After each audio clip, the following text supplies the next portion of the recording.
భగవత్పాదశంకరం లోకశంకరం. అస్మద్గురుభ్యో నమః. హరి ఓం.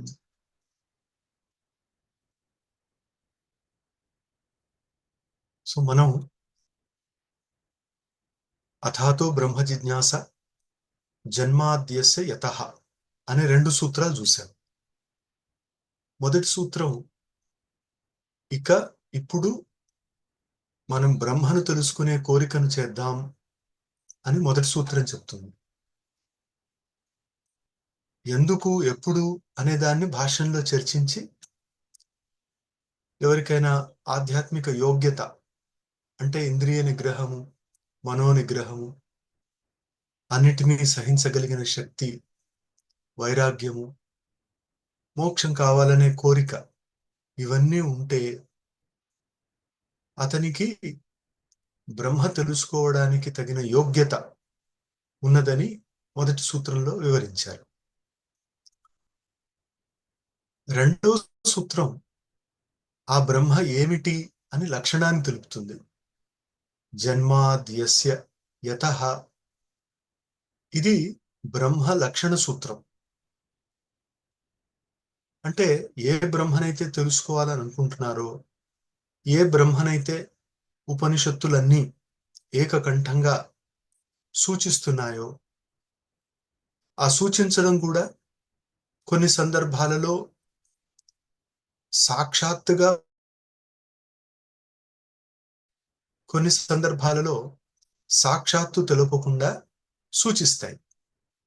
ఇలా రెండు విధాలైన వాక్యాలు ఉంటాయి ఉపనిషత్తుల్లో.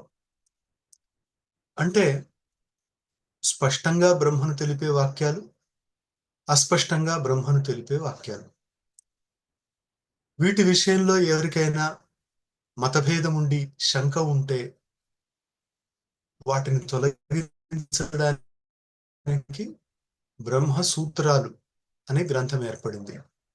సో నిజానికి బ్రహ్మ అనే దాన్ని ఉపనిషత్తులు మనకు ఎలా తెలుపుతున్నాయి? మనకు తెలిసిన దాన్నే బ్రహ్మ అని తెలుపుతున్నాయా? మనకు తెలియనిది ఏదో ఉంది, దాన్ని అవి బ్రహ్మ అని తెలుపుతున్నాయా? అసలు ఈ బ్రహ్మ ఏంటి అని మనందరికీ జిజ్ఞాస కలుగుతుంది. బ్రహ్మ అనే దానికి శబ్దపరంగా ఒక అర్థం ఉంది, వ్యాపించినది, వ్యాపింపచేసేది అని. కాబట్టి ఏదైతే మొత్తంగా వ్యాపించిందో, తానే సర్వమైందో అది బ్రహ్మ అని ఒక అర్థం. దీన్నంతా కూడా ఈ విశ్వంగా వ్యాపింపచేసేది కూడా బ్రహ్మ అని ఒక దివ్యమైన శక్తిని బ్రహ్మ అని సూచించడం జరిగింది. దాన్ని తెలుసుకోవడం ఎలా? దాని లక్షణం ఏమిటి అంటే అది రెండవ సూత్రంలో జన్మాద్యస్య యతః అని చెప్పారు. జన్మ ఆది అంటే జన్మాది. జన్మాది అంటే జన్మ సృష్టి, ఆది అంటే స్థితి లయలు. కాబట్టి మూడు తీసుకోవచ్చు: సృష్టి, స్థితి, లయ. మిగతావన్నీ కూడా దీంట్లోనే వస్తాయి కాబట్టి సృష్టి, స్థితి, లయలు అంటే సరిపోతుంది. ఈ మూడు యతః. యతః అంటే పంచమి అర్థంలో దేని నుంచైతే. కాబట్టి వాక్యం ఏమైంది? దేని నుంచైతే ఈ ప్రపంచం యొక్క సృష్టి, స్థితి, లయలు కలుగుతాయో అది బ్రహ్మ అని చెప్పాల్సి వస్తుంది. అప్పుడు ఒక సందేహం కలగవచ్చు, మనం బ్రహ్మకు సంబంధించిన జిజ్ఞాస కదా చేస్తుంది, మరి సృష్టి, స్థితి, లయలు ప్రపంచానికి సంబంధించినవి కదా. ప్రపంచానికి సంబంధించిన ధర్మాలతో బ్రహ్మం తెలుసుకోవడం ఎలా అంటే, ఇక్కడ ప్రపంచానికి సృష్టి, స్థితి, లయలు కలుగుతున్నప్పటికీ కూడా దేని నుంచి అయితే ఇవి కలుగుతున్నాయో అది బ్రహ్మ అని చెప్పారు కదా. కాబట్టి సృష్టి, స్థితి, లయలు ప్రపంచానికి అయినా కూడా వాటి కారణం బ్రహ్మ అని చెప్పారు. సో ఇక్కడ కారణంగా బ్రహ్మని. నిజానికి ఈ సూత్రం మొత్తం బ్రహ్మసూత్రాలకి మూలం. ఇది బ్రహ్మ అని వేదాంతం తెలియజేస్తుంటే ఇది బ్రహ్మ కాదు అంటే, ప్రపంచానికి సృష్టి స్థితి లయలు కలుగుతుంటే దాని కారణం బ్రహ్మ అని వేదాంతం, కాదు అని ఇతర శాస్త్రాలు. ఇలా వాదం. ఇతర శాస్త్రాల ప్రకారం ఏది మరి అంటే, సాంఖ్య యోగ శాస్త్రాల్లో అది ప్రకృతి, బ్రహ్మ కాదు. వాళ్ళెవరూ బ్రహ్మను ఒప్పుకోలేదు, అది ప్రకృతి అన్నారు. న్యాయ వైశేషిక దర్శనాల్లో ఆ జగత్ కారణం పరమాణువులు అన్నారు. మీమాంస అంటే మీమాంసా శాస్త్రం ఇలాంటి దాన్ని ఒప్పుకోలేదు. అంటే అసలు సృష్టి స్థితి లయలనేవే లేదు, ఎప్పుడూ ఈ ప్రపంచం ఇలానే ఉంటుంది అని పూర్వమీమాంసా శాస్త్రం. ఇక వేదాంతం ఒకటే ఈ ప్రపంచానికి సృష్టి స్థితి లయలు కలగడానికి కారణం బ్రహ్మ అని ప్రతిపాదిస్తే అది బ్రహ్మనే, వేరొకటి కాదు అని తెలియజేయడానికి మనకు బ్రహ్మసూత్రాలనే గ్రంథం.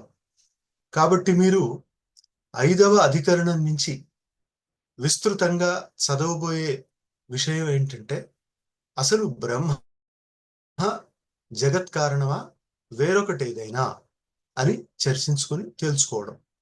ఇలా 2వ సూత్రంలో ప్రపంచం యొక్క సృష్టి స్థితి లయలు కలగడానికి కారణం బ్రహ్మ, అదే ఉపనిషత్తుల తాత్పర్యం అని మనకు స్పష్టంగా తెలియజేశారు.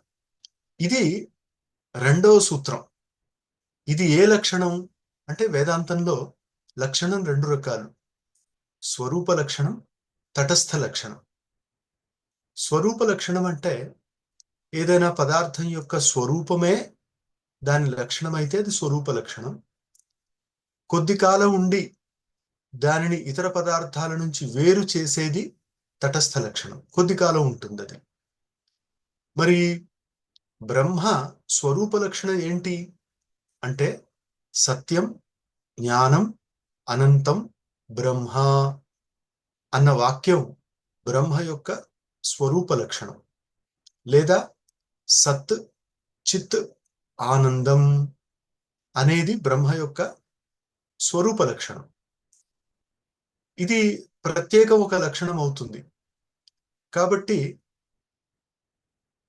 సత్ బ్రహ్మ, చిత్ బ్రహ్మ, ఆనందం బ్రహ్మ. తైత్తిరీయ ఉపనిషత్తులో ఆనందో బ్రహ్మేతి వ్యజానాత్ అని చెప్పారు. ఈ విధంగా మనకు స్వరూప లక్షణం, తటస్థ లక్షణం. లక్షణం అంటే ఏంటి అంటే, ఏదైనా పదార్థాన్ని మనం తెలుసుకోవాలి అనుకునేప్పుడు ఆ పదార్థంలో మాత్రమే ఉండే అసాధారణ ధర్మాన్ని చెబితే ఆ అసాధారణ ధర్మం ఆ పదార్థం యొక్క లక్షణం అవుతుంది. సో ఎప్పుడైనా కూడా లక్షణం అంటే డెఫినిషన్ చెప్పాలంటే, ఏ పదార్థానికి మనం చెప్పదలిచామో ఆ పదార్థంలో మాత్రమే ఉండే ఒక లక్షణాన్ని చెప్పాలి. ఆ పదార్థంలో మాత్రమే ఉండే అనంటే అసాధారణ ధర్మ. అసాధారణ ధర్మ కథనం లక్షణం. అసాధారణం అంటే లక్ష్య మాత్ర వృత్తి ధర్మ. ఏ ధర్మమైనా ఒక పదార్థంలో మాత్రమే ఉంటే అది ఆ పదార్థం యొక్క అసాధారణ ధర్మం అవుతుంది, అదే దాని లక్షణం అవుతుంది. ఇలా అవసరం. లక్షణం ఎలా ఉండాలి అంటే, ఆ పదార్థంలో మాత్రమే ఉండాలి, వేరొక పదార్థంలో ఉండకూడదు. వేరొక పదార్థంలో ఉండేది కూడా లక్షణంగా గ్రహిస్తే అతివ్యాప్తి అనే ఒక దోషం, అంటే లక్షణం యొక్క దోషం, అలాంటిది లక్షణంగా గ్రహించకూడదు. ఒక్కొక్కసారి ఆ ధర్మం ఆ పదార్థంలో కొంత భాగంలో ఉంటుంది, కొంత భాగంలో ఉండదు. అప్పుడు అది అవ్యాప్తి, అంటే లక్ష్య ఏకదేశ అవృత్తిత్వం అన్నారు. అలాంటిది అవ్యాప్తి. ఒక్కొక్కసారి లక్షణాన్ని ఎలా చెప్తారంటే అసలు ఆ పదార్థంలోనే ఉండని ధర్మం. అంటే ఏ పదార్థం గురించైనా లక్షణాన్ని చెప్పేప్పుడు ఆ పదార్థంలో ఏమాత్రం ఉండని ధర్మాన్ని చెప్పినప్పుడు అది అసంభవం అని దోషం. మన శాస్త్రాల్లో ఈ 3 దోషాలు, అంటే అతివ్యాప్తి, అవ్యాప్తి, అసంభవం అనే 3 దోషాలు రాకుండా చూసుకోవాలి. ఆ 3 దోషాల్లో ఏ ఒకటి వచ్చినా కూడా లక్షణం దోషభూయిష్టం, దుష్టం అని అంటారు. అలాంటి లక్షణం శాస్త్రకారులు అంగీకరించరు. కాబట్టి దోషాలేవీ లేని ఒక లక్షణాన్ని మనం చెప్పాలి. ఇక్కడ మనం జన్మాద్యస్య యతః అని బ్రహ్మ లక్షణాన్ని చెప్పినప్పుడు అది వేరొక చోట ఉంటే అతివ్యాప్తి దోషం. వేరొక చోట అంటే ప్రకృతిలో గాని, పరమాణువుల్లో గాని, ఇతరమైన కాలము మొదలైన వాటిలో జగత్కారణత్వం, అంటే జగత్తుకి కారణం అవడం అనేది ఉంటే అతివ్యాప్తి దోషం వస్తుంది. కాబట్టి మిగతా సూత్రాల్లో అలాంటిది లేదు. బ్రహ్మ మాత్రమే జగత్తుకి కారణం. జగత్తుకి అంటే జగత్తు యొక్క సృష్టి స్థితి సంహారాలకి కారణం అని నిర్ధారించడమే ఈ సూత్ర ఉద్దేశం. ఇలా రెండవ సూత్రం కూడా ఏర్పడింది. ఇప్పుడు నిజానికి 2 సూత్రాలు అయిపోయాయి. మరి ఇప్పుడు 3వ సూత్రానికి సంగతి ఏంటి? సంగతి అంటే సంబంధం ఏంటి అనంటే, ఇప్పుడు మీరు స్క్రీన్ మీద చూడండి ఆ వాక్యం. కింద వాక్యం నన్విత్తం బ్రహ్మణో జగత్కారణ అర్థాత్ అభాణి అనే వాక్యం. ఏంటది? నను ఇత్థం అని విడదీసుకోవాలి మొదటి శబ్దాలు. అక్కడ 2 పదాలు ఉన్నాయి, నను ఇత్థం. 2 కలిపినప్పుడు అది యణాదేశ సంధి అయిపోయి నన్విత్థం అని వస్తుంది. దాని అర్థం ఏంటంటే మీరు జగత్కారణం చెప్పారు, కానీ నను అన్నారంటే ఆక్షేపం గాని శంక గాని పూర్వపక్షం వాళ్ళు లేవనెత్తినట్లు.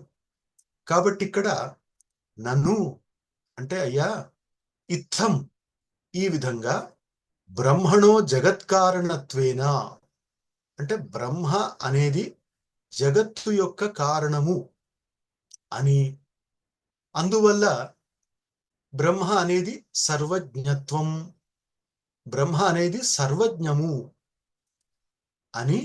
అర్థాత్ ఎక్కడ వాక్యం లేదు, మొదటి సూత్రంలో అలాంటి పదాలు లేవు, కానీ అర్థాత్ అంటే అర్థం ద్వారా అభాణి చెప్పబడింది.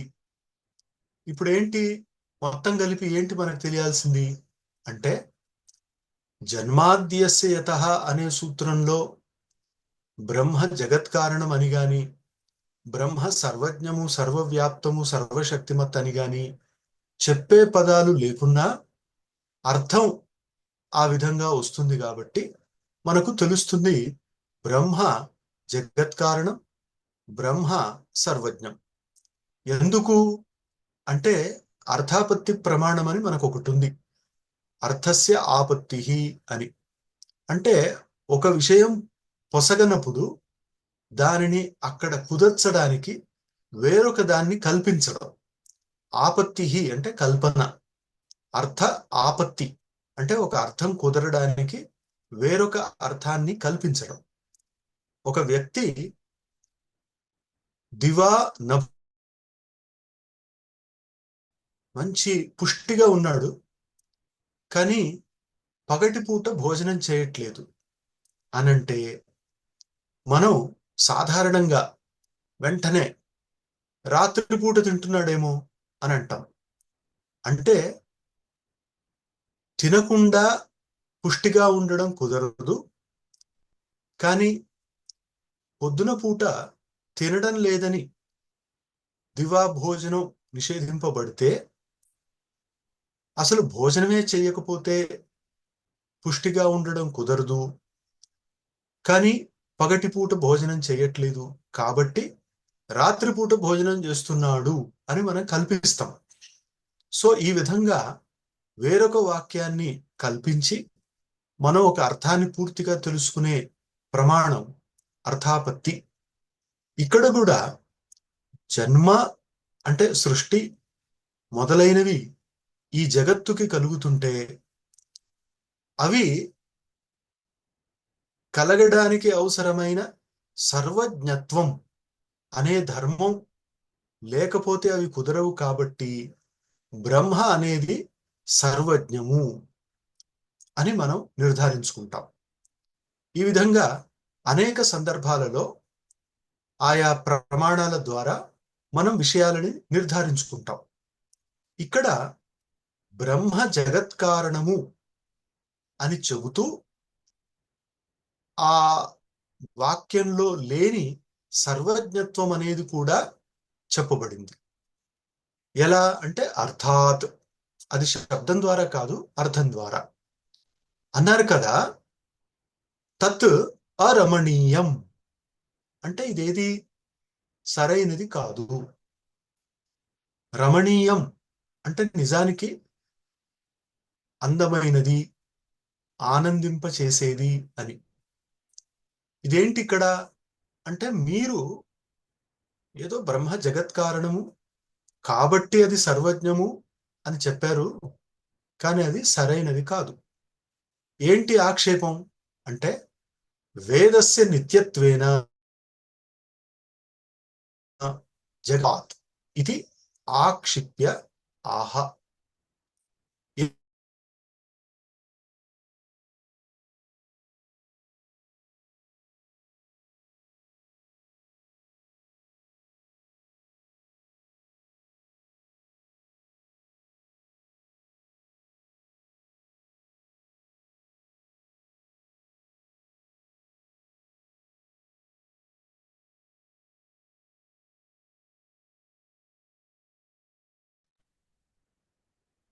ఆచార్య, సౌండ్ రావట్లేదు, ఆగిపోయింది.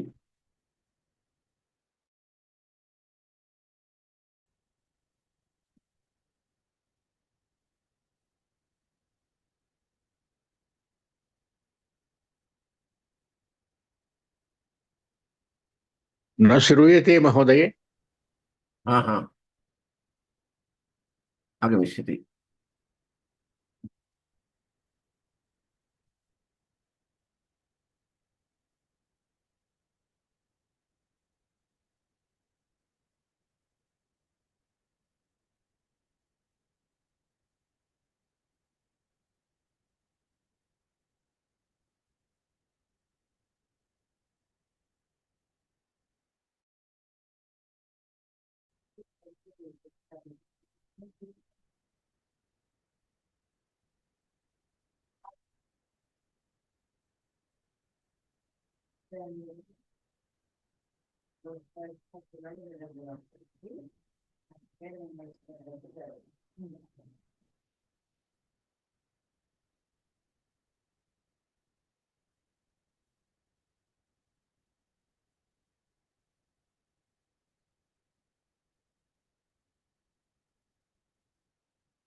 అదే అదే అదే అదే అదే అదే సరే సరే.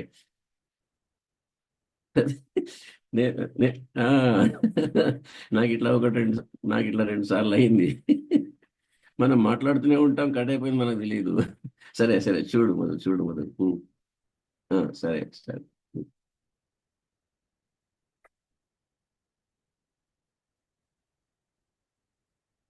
వస్తున్నారు ఆచార్యాः आगच्छन्ति.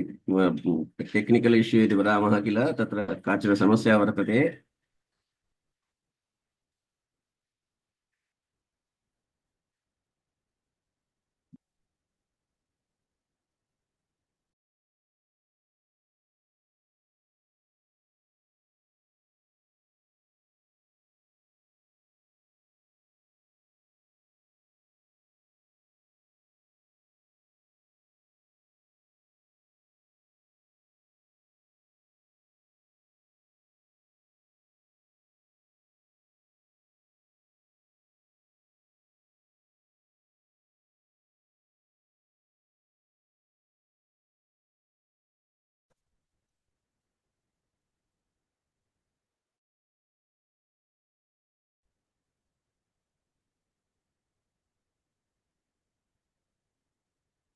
సో ఇప్పటి విషయం సౌండ్ వస్తుందా సార్? Yes. వస్తుంది, వస్తుందండి. చక్కగా ఉంది. సో ఇప్పటి విషయం ఏంటంటే వేదాలు నిత్యము. సరే, వేదాలు నిత్యమైతే మాకేం ఆక్షేపం లేదు. కానీ వేదాలు నిత్యము అని అంటున్న వాళ్ళు మరి జగత్తుకి కారణం బ్రహ్మ అని ఎందుకు అనట్లేదు? అంటే వేదస్య నిత్యత్వేన జగత్ కారణత్వ అయోగాత్ అని. మీరు బ్రహ్మ జగత్ కారణం అంటున్నారు, కానీ దాంట్లో మరి వేదాలు కూడా వస్తాయి కదా, అవి నిత్యాలు కదా, వాటికి ఏదో ఒకటి కారణం అంటూ ఉండదు కదా. ఏదో ఒక కారణం ఉంటే దాని సృష్టి కలిగినట్టు. మరి నిత్య పదార్థానికి కారణం అంటూ ఉండదు కదా. సాంఖ్య సూత్రంలో కూడా మూలస్య అమూలత్వాద్ అమూలం మూలం అనే ఒక సూత్రంలో మూలం అని అంటేనే కారణం లేనిది అని తెలియమంటారు. సో మరి ఇక్కడ నిత్య పదార్థాలు ఉన్నాయి కదా, మరణం ఎలా అవుతుంది బ్రహ్మ అనేది ఒక ఆక్షేపము. శంకరాచార్య భాష్యంలో ఈ రెండిటి సంగతి ఇంకొక రకంగా చూపించారు. ఏంటంటే జన్మాద్యస్య యతః అన్నారు అంటే బ్రహ్మ జగత్తు కారణము అని చెప్పారు. దానిని మనం గ్రహించేది ఎలా అంటే దానికి 3వ సూత్రం శాస్త్ర యోనిత్వాత్ అని. ఇక్కడ వృత్తిలో చూపిస్తున్నారు. అస్య అంటే దీని యొక్క అంటే ఈ సూత్రం యొక్క పూర్వాధికరణైన ఆక్షేపికి సంగతి ఏంటి అంటే ఈ సూత్రానికి ఇంతకు ముందున్న 2వ సూత్రానికి సంగతి ఆక్షేప రూపమైన సంగతి. ఆక్షేపం ఏమిటి అంటే ఈ జగత్తు కారణం బ్రహ్మ అంటున్నారు, కానీ అది కుదరదు అనేదే ఆక్షేపం. అలా 2వ సూత్రం అంటే 2వ అధికరణం, 3వ సూత్రం అంటే 3వ అధికరణం. అలా 2 అధికరణాలకు 2 సూత్రాలకు మధ్య సంగతి. ఫలం ఏంటి అంటే పూర్వపక్షంలో సర్వజ్ఞత్వ అనిర్ధారణం, సిద్ధాంతే తన్నిర్ధారణం. ఏంటి అంటే పూర్వపక్షం వారి ప్రకారం బ్రహ్మ సర్వజ్ఞం అనేది నిర్ధారించలేము అనేది ఆక్షేపం. అదే వాళ్ళ ఫలం. సిద్ధాంతంలో బ్రహ్మ జగత్ కారణము సర్వజ్ఞం కూడా అనేది నిర్ధారించవచ్చు. ఇది సిద్ధాంతం. ఎలా నిర్ధారించడం అంటే శాస్త్ర యోనిత్వాత్, ఇలా నిర్ధారించుకోండి. దీన్ని చెప్తున్నారు. అస్య మహతో భూతస్య నిశ్వసితం ఏవ ఏతత్ యద్ ఋగ్వేదః. ఇది ఉపనిషద్ వాక్యం. ఈ వాక్యం ఏం తెలియజేస్తుందంటే అస్య మహతో భూతస్య, ఈ విస్తృతంగా వ్యాప్తంగా ఉంటున్న దాని యొక్క ఉంటున్నది అంటే ఏంటది అంటే బ్రహ్మ. అదే మహతో భూతస్య అని విశేషణంతో చెప్పారు. బ్రహ్మ అనే శబ్దం రాకపోయినా ఆ మహతో భూతస్య అనే 2 పదాలు బ్రహ్మను తెలియజేస్తాయి. అలా బ్రహ్మ యొక్క నిశ్వసితం, నిశ్వాసం మనకు తెలుసు. ఉచ్ఛ్వాసం అంటే గాలి పీల్చుకోవడం, నిశ్వసితం అంటే గాలి విడవడం. అంటే అంత అనాయాసంగా బయటకి ప్రకటమైంది అని అర్థం. ఏదది? ఏవ, ఏతద్, ఏతద్ ఏంటది? ఋగ్వేద, యజుర్వేద, సామవేద, ఇలా వేదం అనేది ఈ బ్రహ్మ యొక్క అభివ్యక్తి, ప్రకటనం. బ్రహ్మ ద్వారా నిశ్వాసం వలనే అనాయాసంగా ప్రకటమయ్యింది అని. సో వేదం అనేది ప్రకటమయ్యింది అనాయాసంగా, ప్రయత్నపూర్వకంగా కాదు అని. ఇలాంటి వాక్యాలు ఇక్కడ విషయం అంటే చర్చించుకోవడానికి విషయం అన్నమాట. ఇక్కడ ఏ విషయం చర్చించబడుతుంది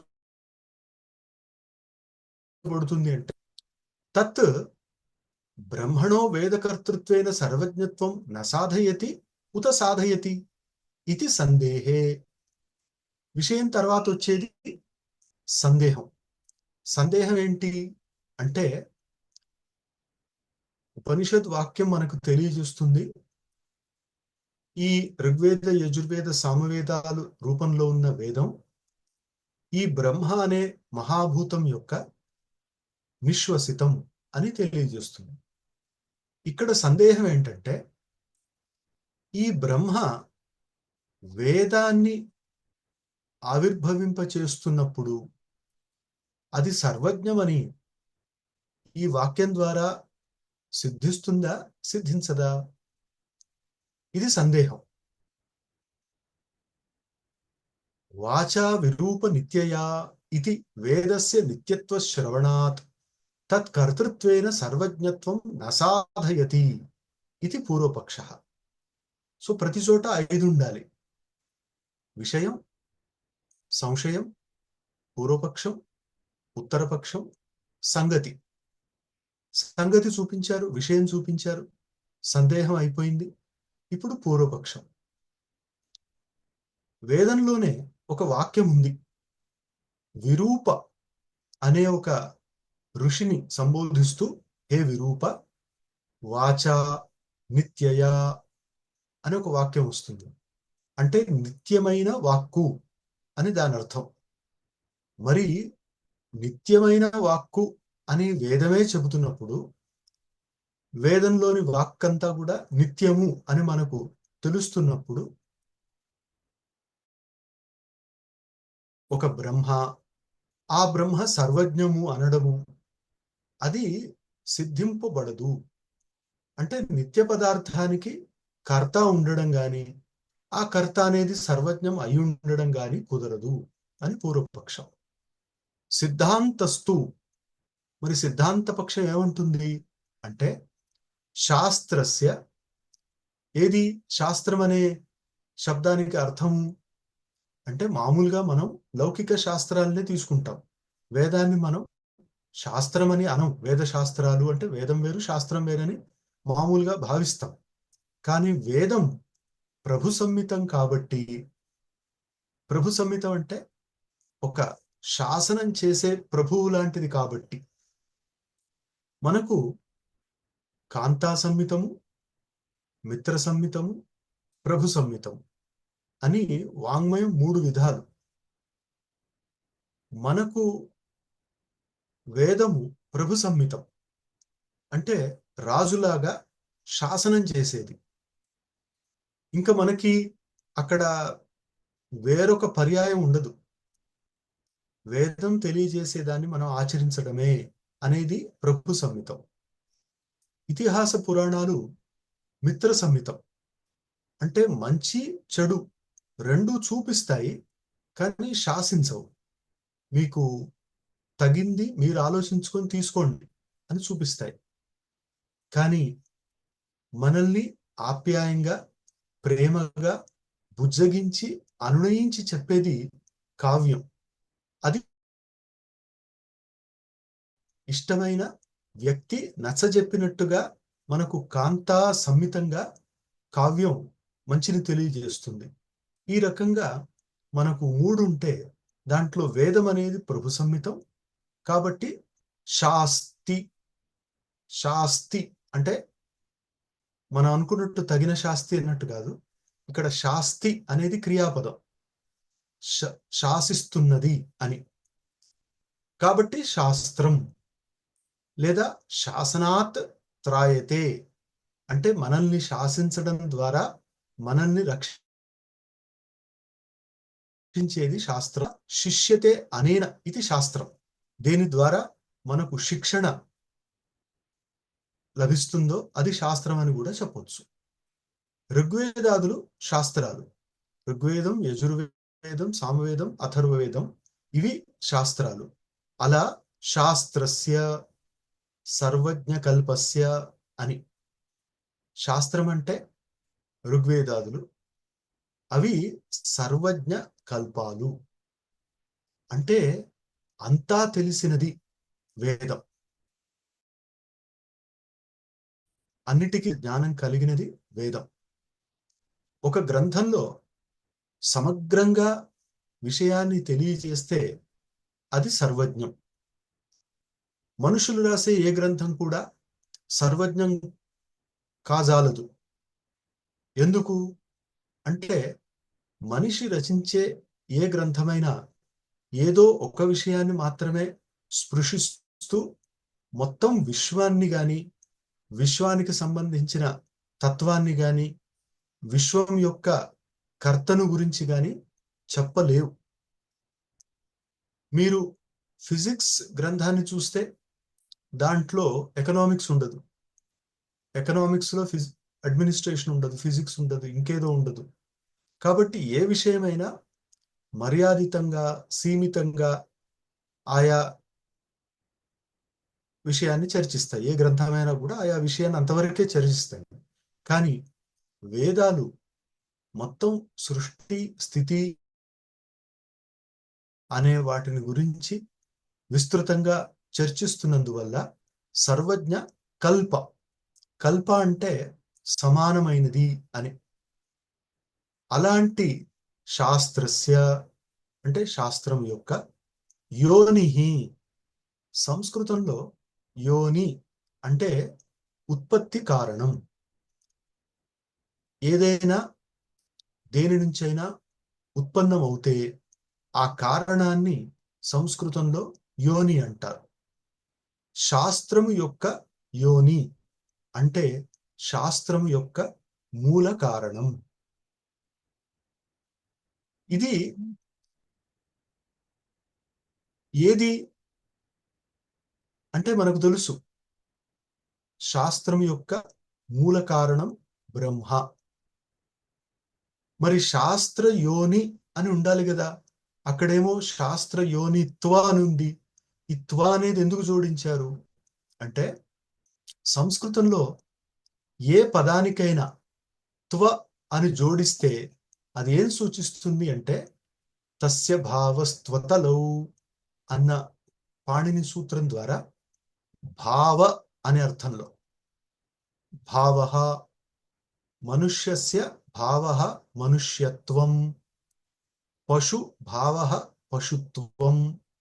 అలా శాస్త్ర యోని భావః శాస్త్ర యోనిత్వం అని చెప్పారు. అదే విషయం తస్య భావః తత్వం, తస్మాత్. ఈ తస్మాత్ అనేది ఎక్కడి నుంచి వచ్చింది అంటే శాస్త్ర యోనిత్వాత్ అనే పంచమి ఏకవచనం. తస్మాత్ మొత్తం కలిపి ఏమవుతుంది అంటే వేద కర్తృత్వాత్. వేదానికి కూడా కర్త అవడం వలన ఏం తెలుస్తుంది? సర్వజ్ఞత్వం సాధయతి. బ్రహ్మ సర్వజ్ఞమని సిద్ధిస్తుంది. ఈ వాక్యం బ్రహ్మ సర్వజ్ఞమని సాధిస్తుంది. యదవాది పూర్వవాది ఇది తత్ అసాధు. పూర్వపక్షం వాళ్ళు ఈ వేదం అనేది నిత్యం కదా, కాబట్టి నిత్యమైన దానికి కారణం ఉండదు అని ఏదైతే అన్నారో అది అసాధు, అంటే సరైనది కాదు. ఎందుకు వేదం నిత్యం కాదా అంటే, అస్య మహతో భూతస్య నిశ్వసితం యదేతదృగ్వేదః యజుర్వేదः సామవేదోథర్వణః అనే మంత్రంలో ఈ మొత్తం వేదానికి కర్తగా బ్రహ్మను చూపించారు.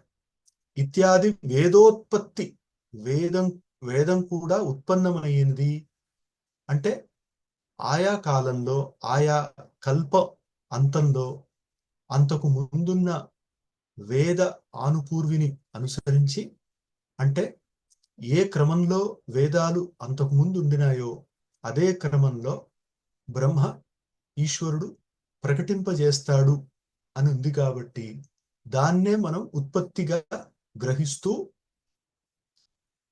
ఆ వేదానికి కర్తగా బ్రహ్మను తెలియాలి అని.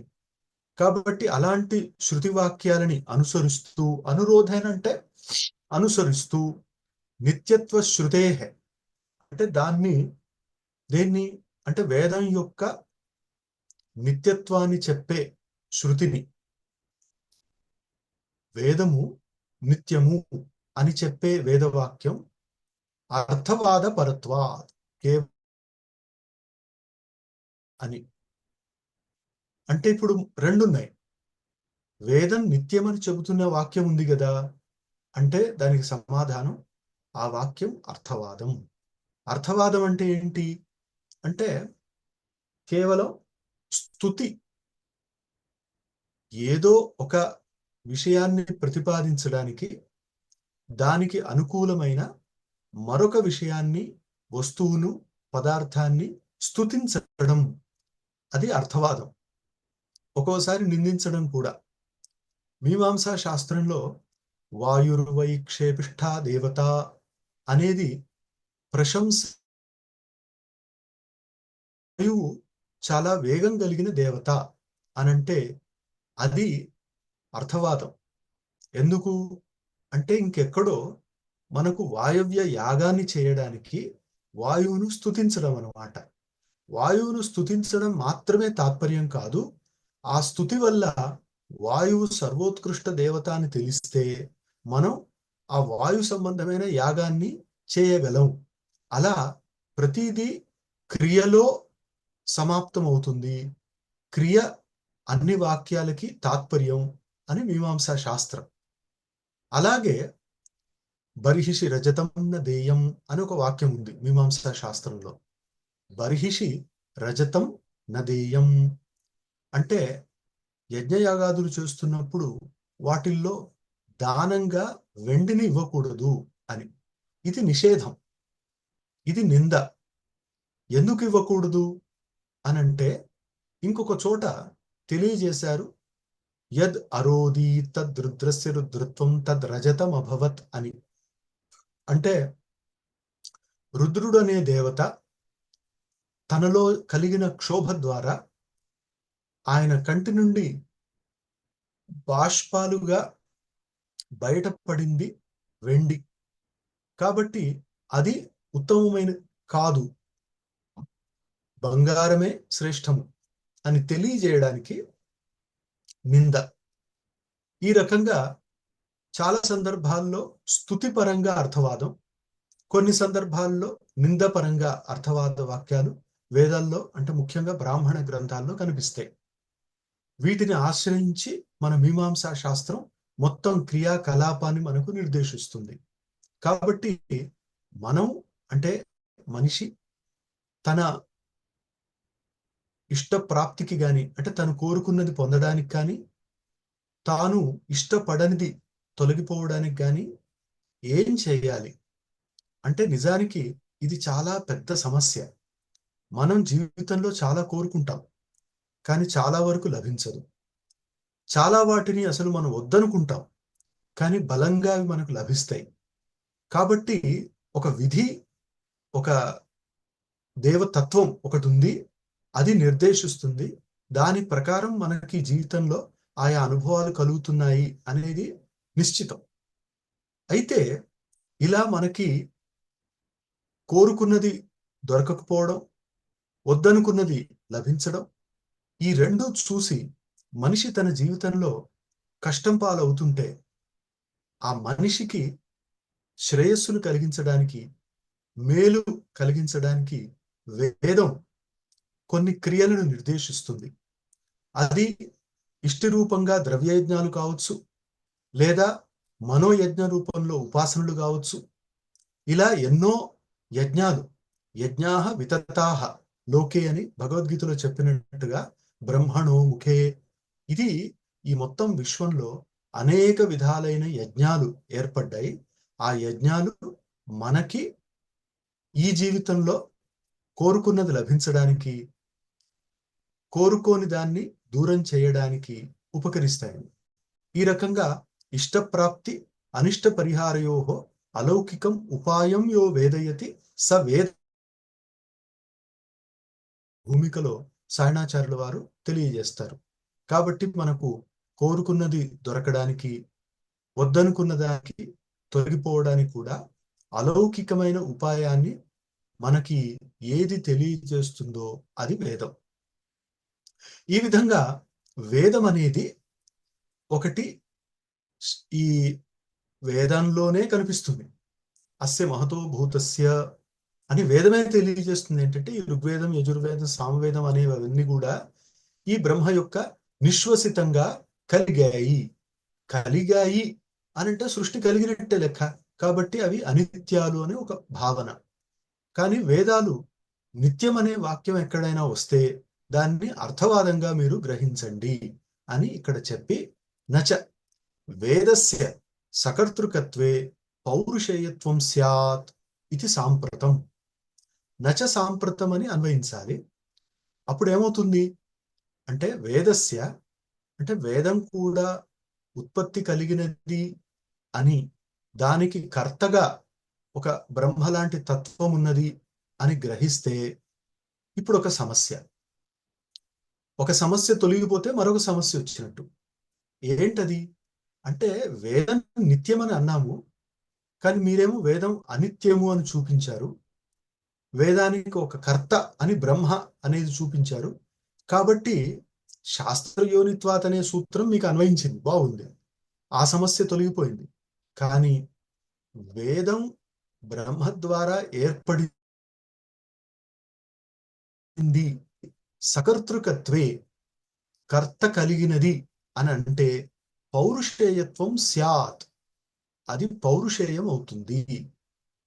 పౌరుషేయం అంటే మనిషి ద్వారా కలిగినది, మనిషి తాను చేసినది. అంటే ఏ పనైనా సరే మనిషి చేస్తే అది పౌరుషేయం. మనుషులు దాని కర్త కాకపోతే అది అపౌరుషేయం. మనుషులు అంటే ఇక్కడ జీవుడు. పౌరుషేయం అంటే పురుష కృతిత్వం, అపౌరుషేయం అంటే పురుష భిన్న కృతిత్వం అని కాదు, అకృతిత్వం అనే అర్థం. ఈ రకంగా కర్త ఉన్నది, కర్త ఉన్నాడు అని అనుకుంటే వేదం పౌరుషేయం అవుతుంది. కర్త లేడు అంటే నిత్యం అవుతుంది. నిత్యమవుతే ఈ జన్మాద్యస్యత అనే సూత్రం కుదరదు. ఇవి ఇక్కడ సమస్యలు. అప్పుడు దాని తస్య ఉపలభ్య రచితత్వ అనంగీకారాత్ అని, తస్య ఉపలభ్య రచితత్వ అనంగీకారాత్, మేము అనంగీకారాత్ అంగీకరించడం లేదు. ఏది ఉపలభ్య రచితత్వస్య అనంగీకారః. ఉపలభ్యము అంటే దొరకడం. ఏది దొరకడం? రచితత్వం అంటే ఎవరో ఒకరు రచించినట్టుగా మనకు లభించడం లేదు. చూడండి, వేదాన్ని ఎవరో ఒకరు ఏదో ఒక కాలంలో రచించినట్లుగా మాకేం దొరకటం లేదు. కాబట్టి వీటిని మేము పౌరుషేయము, పురుష కర్తృకము అని అంగీకరించము. ఇది శాస్త్రయోనిత్వాత విధమైన వ్యాఖ్యానం. ఇది ప్రథమ వర్ణకం అంటే ఈ సూత్రాన్ని ఒక రకంగా ఇక్కడ వ్యాఖ్యానించారనమాట. ఇది ఒక విధమైన వ్యాఖ్యానం, వర్ణకం. ఒక్కొక్క మారు ఒకే సూత్రాన్ని 2 పద్ధతుల్లో వ్యాఖ్యానిస్తారు. అప్పుడు ప్రథమ వర్ణకం, ద్వితీయ వర్ణకం అని చూపిస్తారు. ఇది మనకు తత్వ సమన్వయాత్ అనే 4వ సూత్ర భాష్యంలో, శాంత భాష్యంలో కూడా కనిపిస్తుంది. అందుకనే ఇక్కడ సదాశివేంద్ర సరస్వతుల వారు ఈ సూత్రానికి 2వ విధమైన వ్యాఖ్యానాన్ని చూపిస్తూ, యద్వా అంటే మరొక విధంగా, జగత్కారణత్వేన బ్రహ్మణి లక్షితే, జగత్తు యొక్క కారణంగా బ్రహ్మని లక్షితే అంటే బ్రహ్మ యొక్క లక్షణం చెప్పబడుతుండగా, ఏది జన్మాద్యస్యత అని బ్రహ్మ లక్షణం, బ్రహ్మ జగత్తు యొక్క కారణం, అదే దాని లక్షణం అని చెప్పారు. తస్య మానాంతర గమ్యత్వం ఆశంక్య ఆహా. అచ్చా, మీరు జగత్తు కారణం బ్రహ్మ అని లక్షణం చెప్పారు, కానీ దానికి బ్రహ్మసూత్రాలు ఎందుకు? వేరే ప్రమాణం ద్వారా కూడా మనం తెలుసుకోవచ్చేమో అని ఆశంక కలిగితే దానికి సమాధానంగా ఈ సూత్రం శాస్త్రయోనిత్వాత్. ఆ శంకకి సమాధానం ఏంటి అంటే, లక్షణ ప్రమాణయో బ్రహ్మ నిర్ణయార్థత్వాత్. ఎప్పుడైనా కూడా ఏ పదార్థాన్నైనా నిర్ధారించాలి అంటే 2 కావాలి మనకు, లక్షణం, ప్రమాణం. ఇది శాస్త్రం మనకు తెలియజేస్తుంది. లక్షణ ప్రమాణాభ్యాం వస్తు సిద్ధి అని. లక్షణం ద్వారా, ప్రమాణం ద్వారా ఈ 2 ఉంటేనే ఏదైనా కూడా మనం సిద్ధింపజేయగలం. ఈ 2 లేవనుకోండి, అప్పుడు కేవలం ఒక ఆలోచన, ఒక కల్పన అవుతుంది, ఏదో కపోల కల్పన. అది సిద్ధాంతం కాదు. సిద్ధాంతం అవడానికి ఆ విషయంలో లక్షణం, ప్రమాణం 2 ముఖ్యం. ఇప్పుడు బ్రహ్మ లక్షణం ఏదది అంటే జన్మాద్యస్యతః, ఇది బ్రహ్మ లక్షణం. మరి ప్రమాణం ఏది అంటే శాస్త్రయోనిత్వాత్ అని. ఈ రెండిటికి ఈ రకమైన సంగతి, ఏకఫలత్వం, ఒకే ఫలాన్ని కలిగి ఉండడం అనేది సంబంధం. ఏంటది చూడండి. అత్ర పూర్వపక్షే అనుమానస్యేయు విచార్యత్వ సిద్ధి సిద్ధాంతే వేదాంత వాక్యానాం ఇతి ఫలభేద. ఇప్పుడు పూర్వపక్షం వాళ్ళు, ఉత్తరపక్షం వాళ్ళు ఇద్దరు ఉన్నారు. పూర్వపక్షం వాళ్ళ దృష్టిలో అనుమాన ప్రమాణం చేత జగత్తు కారణం ఏదో ఒకటి మనం తెలుసుకోవచ్చు, ఇది అనుమాన ప్రమాణం ద్వారా అని పూర్వపక్షం. సిద్ధాంత పక్షం అంటుంది అనుమాన ప్రమాణం ద్వారా తెలుసుకోలేము, అలాంటి విషయాల్లో వేదమే ప్రమాణం. కాబట్టి వేదాంత వాక్యాలు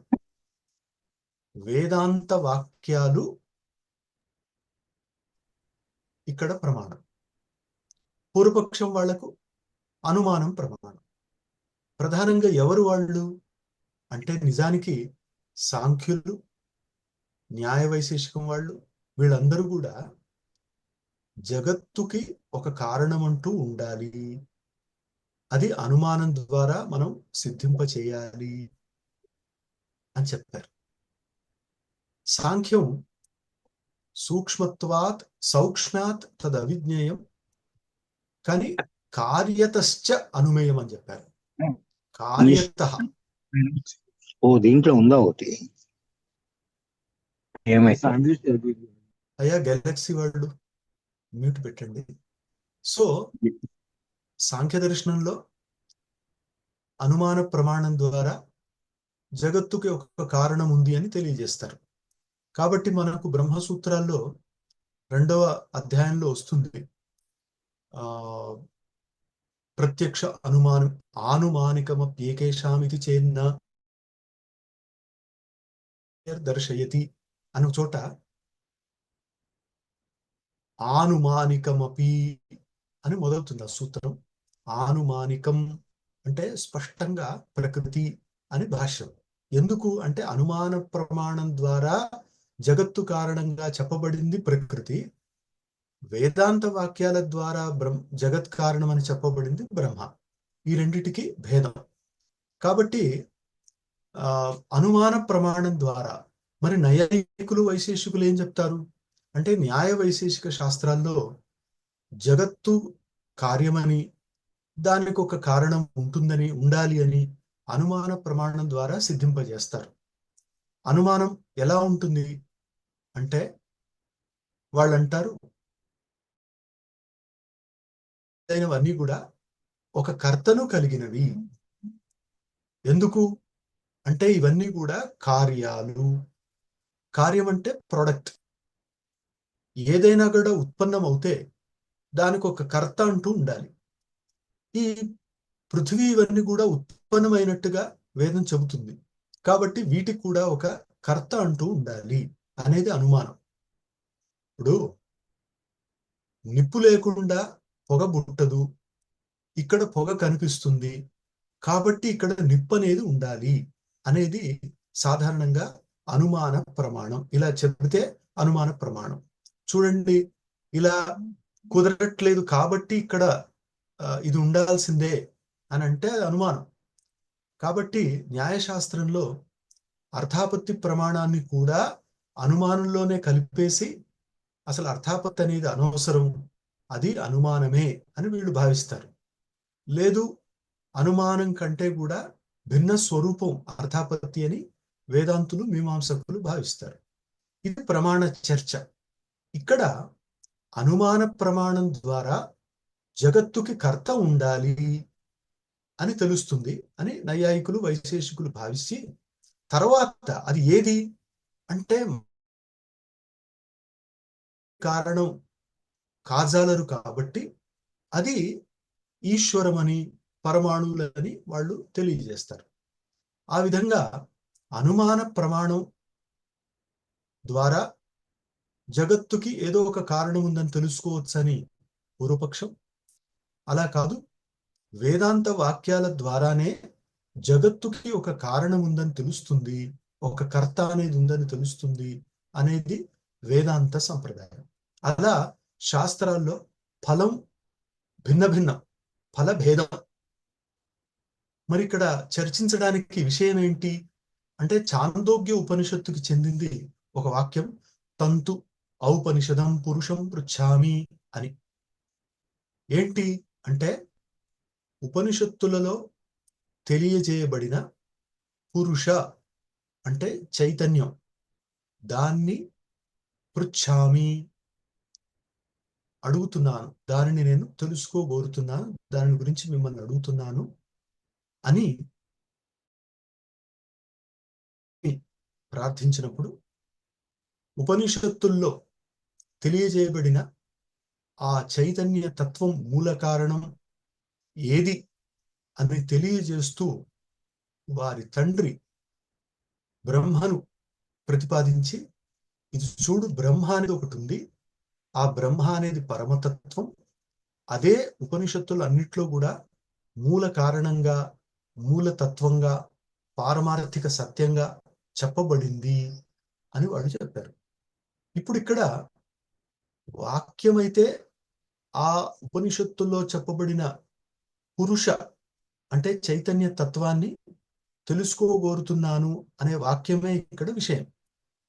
తత్ కిం బ్రహ్మణ శాస్త్రైక గమ్యత్వం సమర్పయతి ఉత న ఇది సందేహే.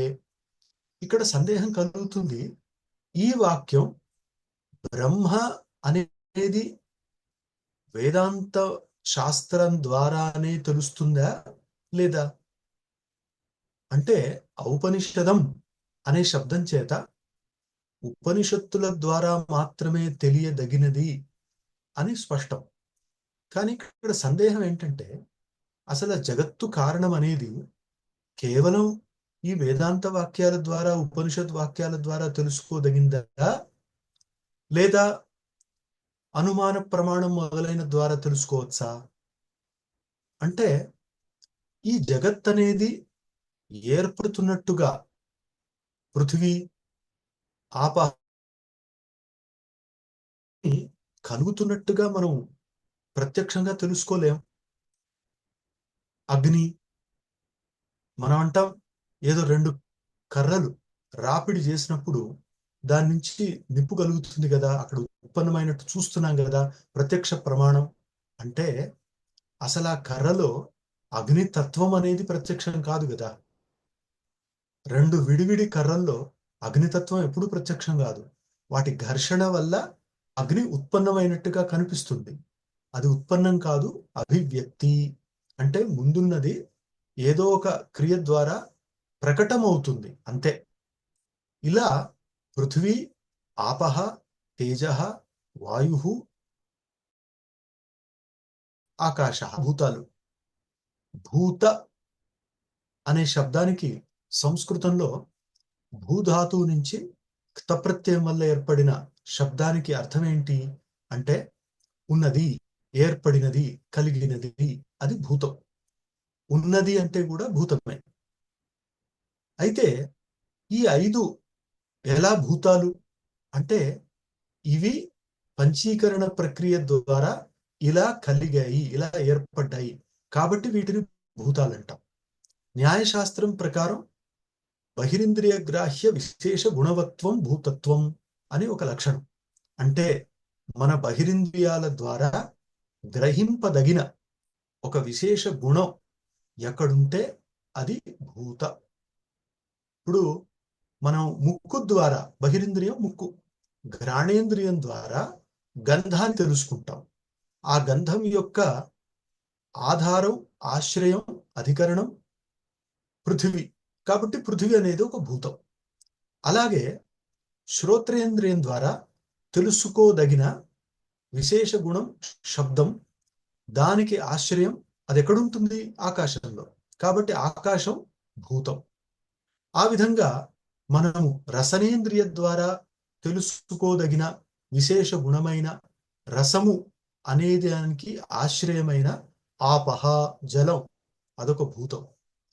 త్వగింద్రియంతో తెలుసుకోదగిన స్పర్శ అనే విశేష గుణానికి ఆశ్రయమైనది ఏదైతే అది ఉష్ణస్పర్శ వత్తేజ అగ్ని. అలా ఒక్కొక్క భూతానికి ఒక్కొక్క విశేష గుణ ఆశ్రయత్వం చూపించాలన్నమాట. అలా పృథివీ, అప్తేజో, వాయు, ఆకాశ, ఈ రకంగా మనకి భూతాలుంటాయి.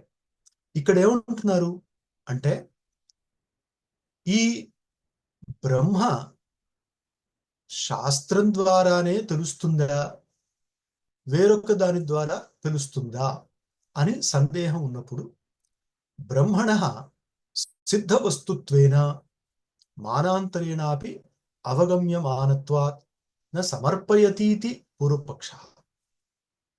పూర్వపక్షం వాళ్ళు ఏమంటున్నారు అంటే బ్రహ్మ అనేది సిద్ధ వస్తు. ఇక్కడ వస్తువులు 2 రకాలు, సిద్ధము, సాధ్యము. మనకు వ్యాకరణంలో కూడా సిద్ధ, సాధ్య. మీరు పచతి అనంటే సాధ్య నిర్దేశం, పాకః అంటే సిద్ధ నిర్దేశం. ఏంటి అంటే అది తానుగా తన రూపంలో ఉన్నది, దాన్ని మనం ఏం చేయలేం, బ్రహ్మని పుట్టించం.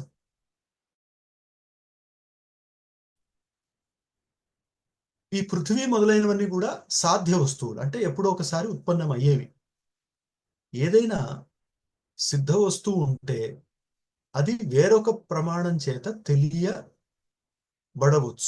మానాంతరేణాపి అవగమ్యమానత్వాత్. అప్పుడేమవుతుంది అంటే వేదాంతం ద్వారానే తెలుసుకోగలం అనేది కుదరదు. కాబట్టి ఉపనిషద్ వాక్యాల ద్వారానే తెలుసుకున్న తగినది బ్రహ్మ అని అంటే పూర్వపక్షం వాళ్ళు అంటారు సిద్ధ వస్తువు కదా బ్రహ్మ, అది వేరే ప్రమాణం చేత కూడా తెలుసుకోవచ్చు. వేరొక ప్రమాణం, ప్రత్యక్షం కుదరకపోతే అనుమానం, అనుమానం కుదరకపోతే అర్థాపత్తి. ఏదో ఒక రకంగా అంటే శబ్ద ప్రమాణం ద్వారా వేదాంత వాక్యాల ద్వారానే తెలుస్తుంది అనేది మాత్రం కుదరదు అని పూర్వపక్షం.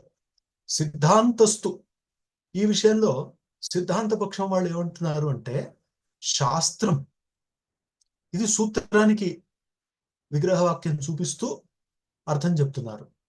శాస్త్రం అంటే ఋగ్వేదాది, ఋగ్వేదం మొదలైనవే శాస్త్రం. వాటి యోనిహి, ఇక్కడ షష్ఠీ విభక్తిని చెప్పకపోతే శాస్త్రమే యోని, కారణం అంటే ఏంటి? ఇంతకుముందు కారణం అనుకున్నాం కదా, అంటే ఇక్కడ కారణం అంటే ప్రమాకరణం, ప్రమాణం అని తీసుకోండి. యోని అనే అర్థానికి కారణం అని ఒక అర్థం, లేదా సాధారణంగా ప్రమాణం అని కూడా అర్థాన్ని చెప్పవచ్చు. అప్పుడు శాస్త్రయోని అనంటే శాస్త్రమే ప్రమాణంగా కలిగినది. తస్య యస్య తత్తథోక్తం తస్య భావస్తత్వం తస్మాత్ వేదైక ప్రమాణకత్వా తదేకగమ్యత్వం సమర్పయతి. అంటే ఈ ఋగ్వేదాది శాస్త్రమే దేని విషయంలో ప్రమాణమో అది బ్రహ్మ. కాబట్టి దీని ద్వారా ఏం తెలుస్తుంది అంటే బ్రహ్మ విషయంలో ఋగ్వేదాది శాస్త్రమే ప్రమాణం, వేరొకటి కాదు అని. శాస్త్రమే ప్రమాణం కాబట్టి వేద ఏక ప్రమాణకత్వాత్ అంటే వేదం మాత్రమే ప్రమాణంగా కలిగింది. వేదైక గమ్యత్వం అంటే వేదం ద్వారానే తెలియదగింది బ్రహ్మ అని తెలుస్తుంది. మరి మీరు ఎత్తు మానాంతర గమ్యత్వం బ్రహ్మణో అభాణి, మరి మీరు వేదం ద్వారానే తెలియదగింది అనేది కాదు, వేరే ప్రమాణం చేత కూడా బ్రహ్మని తెలుసుకోవచ్చు అని అన్నారు కదా. తన్న అది కుదరదు. ఎందుకు అంటే రూపాది అభావేన, రూపం అనేది లేదు కాబట్టి బ్రహ్మకి, లేదా బ్రహ్మకి రూపం. మరి మనం రాముడు కృష్ణుడు ఇన్ని రూపాల్లో చూస్తున్నాం కదా, అంటే అద్వైత వేదాంతంలో ఉపనిషత్తుల ఆధారంగా బ్రహ్మ రూపం లేనిది అనే చెప్తారు. అరూపం, అగంధం, అస్పర్శం, అస్థూలం, అణను, అహ్రస్వం, అదీర్ఘం అని బృహదారణ్యక ఉపనిషత్తులో బ్రహ్మకి రూపము, రసము, గంధము ఇవేవీ లేనట్టుగా చెప్పారు. మరి ఇవేవీ లేనప్పుడు బ్రహ్మ మన కంటి ద్వారా, చెవి ద్వారా, ఘ్రాణేంద్రియం ద్వారా, రసనేంద్రియం ద్వారా, త్వగింద్రియం ద్వారా ఎలా తెలుస్తుంది? మీరు బ్రహ్మని ఎలా తాకగలరు, ఎలా చూడగలరు, ఎలా వినగలరు, ఎలా వాసన చూడగలరు? ఇవేవి కుదరవు, ఎందుకంటే అలాంటి గుణాలేవి బ్రహ్మలో లేవు అని. ఇది చాలా రహస్యమైన విషయం. ఎందుకంటే అదే ఛాందోగ్యోపనిషత్తులో వేరొక చోట సర్వగంధ సర్వరూప అని అన్నారు, సర్వకామ సత్య సంకల్ప అని. అంటే అన్ని గంధాలు కలిగింది, అన్ని రూపాలు కలిగింది అని కూడా చెప్పారు. మరి ఒక చోట రూపం లేనిదని, ఒక చోట రూపం కలదని ఇలా విరుద్ధంగా చెబితే మనం ఒక అర్థాన్ని ఎలా తెలియాలి అనంటే దానికి 13వ అధ్యాయం భగవద్గీతలో చోట నిర్గుణం గుణభోక్తృచ బహిరంతశ్చ భూతానాం అని, బహిరంతశ్చ భూతానాం అచలం చలమేవచ అన్నారు. అంటే అది తనలో గుణాలు లేకపోయినా అవిద్య ద్వారా, మాయ ద్వారా గుణాలని అనుభవిస్తుంది అని చెప్పారు. కాబట్టి తన యందు గుణాలు లేవు, గుణాలు కలిగింది. గుణాలు ఎక్కడుంటాయి అంటే గుణానాం సామ్యావస్థ ప్రకృతి. అందుకే భగవద్గీతలో ప్రకృతే క్రియమాణాని గుణై కర్మాణి అన్నారు. కాబట్టి ప్రకృతి యొక్క గుణాలు, ఈ ప్రకృతి గుణాలకి ఆశ్రయం, బ్రహ్మ అనేది గుణాలకి ఆశ్రయం కాదు. కాబట్టి మనం మన ఇంద్రియాల ద్వారా గుణాలు ఉన్నదాన్ని తెలుసుకోగలం. అంటే మన ఇంద్రియాలు ఏ పదార్థాన్ని గ్రహించినా సరే గుణాలు ఉంటేనే గ్రహిస్తాయి, గుణాలు లేకపోతే గ్రహించవు. అంటే రూపం ఉంటే కళ్ళు ఆ వస్తువుని గ్రహిస్తాయి, శబ్దము ఉంటే ఆ శబ్దాన్ని చెవుల ద్వారా మనం గ్రహించవచ్చు. అలా గంధం ఉంటే ఘ్రాణేంద్రియం ద్వారా, స్పర్శ అనేది ఉంటే త్వగింద్రియం ద్వారా, ఇలా మనం ఆయా గుణాలున్న పదార్థాన్ని మాత్రమే గ్రహించగలం. ఈ విషయం కూడా శంకర భాష్యంలో చెప్పబడింది.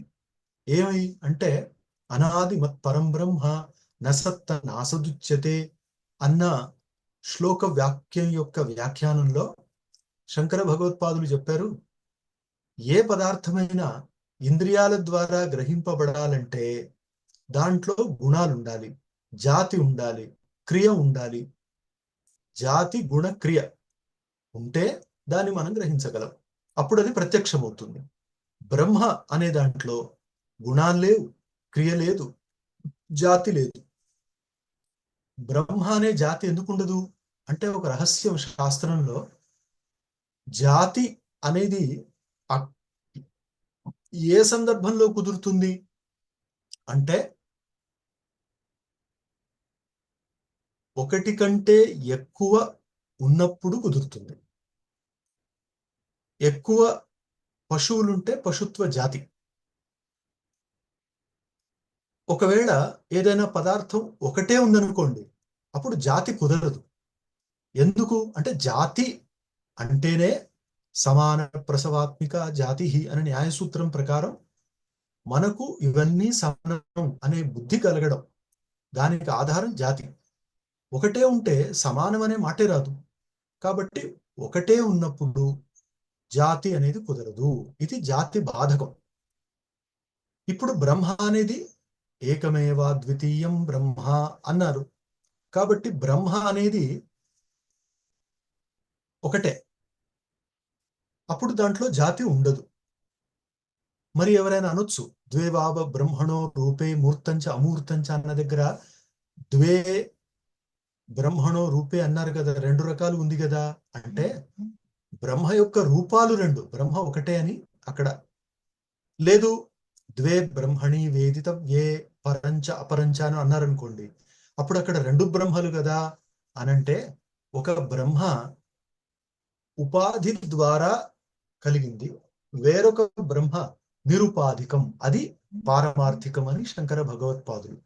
ఈ రకంగా ఒక బ్రహ్మ మాత్రమే. బ్రహ్మ ఒకటైనప్పుడు జాతి కుదరదు. రెండవది, బ్రహ్మ అనేది సర్వవ్యాపి కాబట్టి అందులో క్రియ లేదా గుణాలు కుదరవు. ఎందుకు అంటే ఎక్కడెక్కడ గుణాలుంటే అక్కడక్కడ అది అనిత్యం అవుతుంది. బ్రహ్మ నిత్యం కాబట్టి బ్రహ్మ యందు గుణాలు కుదరవు. ఎందుకు అంటే బ్రహ్మ రూప రస గంధ స్పర్శ సంఖ్య పరిమాణ పృథక్త్వ సంయోగ విభాగ పరత్వ అపరత్వ గురుత్వ ద్రవత్వ శబ్ద స్నేహ బుద్ధి సుఖ దుఃఖ ఇచ్ఛా ద్వేష ధర్మ అధర్మ ప్రయత్న సంస్కార అనే 24 గుణాలు లేనిది అది బ్రహ్మ. ఆ బ్రహ్మ క్రియ కూడా లేనిది. నిష్క్రియం నిష్కలం నిరంజనం శాంతం అద్వైతం బ్రహ్మ అని ఉపనిషత్తులో బ్రహ్మ అనేది నిష్క్రియం అని చెప్పారు. ఎందుకు అంటే క్రియ అనేదానికి అసలు స్వరూపం ఏంటి, క్రియ అనే దాని అర్థం ఏంటి అంటే క్రియ 5 రకాలుగా వైశేషిక శాస్త్రం చూపిస్తుంది. ఉత్క్షేపణం, అపక్షేపణం, ఆకుంచనం, ప్రసారణం, గమనం అని. ఏ రకమైన క్రియ, ఈ 5ట్లో ఏ రకమైన క్రియ కూడా లేనిది. మరి క్రియ లేకపోతే ఈ జగత్తును ఎలా సృష్టిస్తుంది అన్న సందేహం కలిగితే మన శాస్త్రకారులు చెప్పారు, బ్రహ్మ తనయందు క్రియ లేకపోయినా మాయ లేదా ప్రకృతి అనే దాని ద్వారా సృష్టిస్తుంది. నిజానికి సాక్షాత్తు సృష్టించేది ప్రకృతి, దానిని ప్రేరేపించేది బ్రహ్మ అని మాత్రం మన వాళ్ళు సిద్ధాంతంగా చెప్పారు. కాబట్టి ప్రకృతి అనేది ఉపాదాన కారణమని, బ్రహ్మ నిమిత్త కారణమని ఒక పక్షం, బ్రహ్మ అనేదే అభిన్న నిమిత్త ఉపాదాన కారణమని వేదాంతంలో ఒక పక్షం. ఇది సాధారణంగా సిద్ధాంతం. ఎలా అంటే, ఒక సాలెపురుగు తన నుంచి దారం తీసి దాని ద్వారా సాలెగూడుని ఏర్పాటు చేసి మళ్ళీ తనలోనే తీసుకోగలదు. అలా ఏర్పడ్డ సాలెగూడు నుంచి విడిగా కూడా ఉండగలదు. అప్పుడు సాలెపురుగు అనేది స్పైడర్. అది తాను చేసిన సాలెగూడు అనే దానికి ఉపాదాన కారణం, నిమిత్త కారణం కూడా. ఆ విధంగా యథోర్ణనాభిసృజతే గృహతే చ అన్న ముండకోపనిషత్తు వాక్యం ఆధారంగా ఈ బ్రహ్మ జగత్తుకి ఉపాదాన కారణం, నిమిత్త కారణం అని చెప్తారు. ఈ రకంగా సిద్ధాంత పక్షం చెప్పి, ఈ బ్రహ్మలో రూపం మొదలైనవి లేవు కాబట్టి, ప్రత్యక్షం, అనుమానం మొదలైన ప్రమాణాలు కుదరవు కాబట్టి, బ్రహ్మ అనే దానిని మనం కేవలం ఉపనిషత్తుల ద్వారానే తెలుసుకోవాలి. కాబట్టి ఆ ఉపనిషత్తుల వాక్యాల సమన్వయం చేయడానికి ఈ బ్రహ్మసూత్రాలు, అంటే ఉపనిషత్తుల్లో ఉన్న వాక్యాలన్నీ కూడా బ్రహ్మనే తెలియజేస్తున్నాయి అని నిర్ధారించడానికి ఈ బ్రహ్మసూత్రాలు అని 3వ సూత్రం సమాప్తమైంది. ఇది ద్వితీయం వర్ణకం శాస్త్రయోనిత్వాత్ అనే దాని యొక్క 2వ వ్యాఖ్యానం. శాంకర భాష్యంలో శాస్త్రం యోనిహి యస్య తద్బ్రహ్మ అని గాని, శాస్త్రస్య యోనిహి తద్బ్రహ్మ అని గాని 2 రకాల వ్యాఖ్యానాలు చెప్పి ఏమంటారంటే, శాస్త్రాన్ని కలగజేసేది బ్రహ్మ, శాస్త్రం ద్వారా తెలియబడేది బ్రహ్మ అని చెప్పారు. అంటే చూడండి, నిప్పు ద్వారా కలుగుతుంది మన పొగ. నిప్పు ద్వారా పొగ. అప్పుడు నిప్పు అనేది కారణం, పొగ అనేది కార్యం. పొగకి నిప్పు కారణం అని తెలుస్తుంది. కానీ ఈ పొగ అనేది నిప్పుకి హేతు, లింగం అంటాం. అంటే సూచించేది, ఫలానా చోట నిప్పు ఉంది అని మనకు తెలియజేసేది ధూమం, పొగ. అలా పొగ, నిప్పు అనే రెండింటికి కార్యకారణ సంబంధం ఉంది, హేతుమద్భావ సంబంధం ఉంది. అలాగే ఈ శాస్త్రం అనేది ప్రపంచంలో ఏర్పడింది కదా. శాస్త్రం అనేది అద్భుతమైన జ్ఞానానికి నిదర్శనం. మరి ఈ శాస్త్రాన్ని రచించిన వారిలో ఆ జ్ఞానాన్ని కలిగించిన మూల కారణం ఆ బ్రహ్మ సర్వజ్ఞం అయి ఉండాలి కదా అని మనం శాస్త్రానికి కారణంగా బ్రహ్మని తెలియజేసుకుంటాం. ఆ బ్రహ్మ అనేది లేకపోతే ఆ శాస్త్రాల్లో ఆ జ్ఞానంతో ఆ రకమైన విషయాల ప్రతిపాదన కలగదు. కాబట్టి శాస్త్ర కారణం, సూచకం శాస్త్రం. ఈ విధంగా రెండింటిని మనం తెలుసుకోవచ్చు అని మనకిక్కడ 3వ సూత్రం సమాప్తమైంది. ప్రతి సూత్రాన్ని తర్వాత దాంతో మీరు జాగ్రత్తగా అన్వయించుకుంటే, గుర్తుపెట్టుకుంటే అదొక ఆనందం. సో ఇక్కడ మనం ఇవాళ్ళకి ఆపేద్దాం.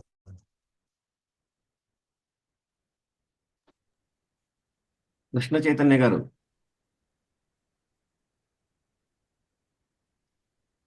ఏం సార్, ఆపేసుకుందాం అండి? లేదు, కృష్ణ చైతన్య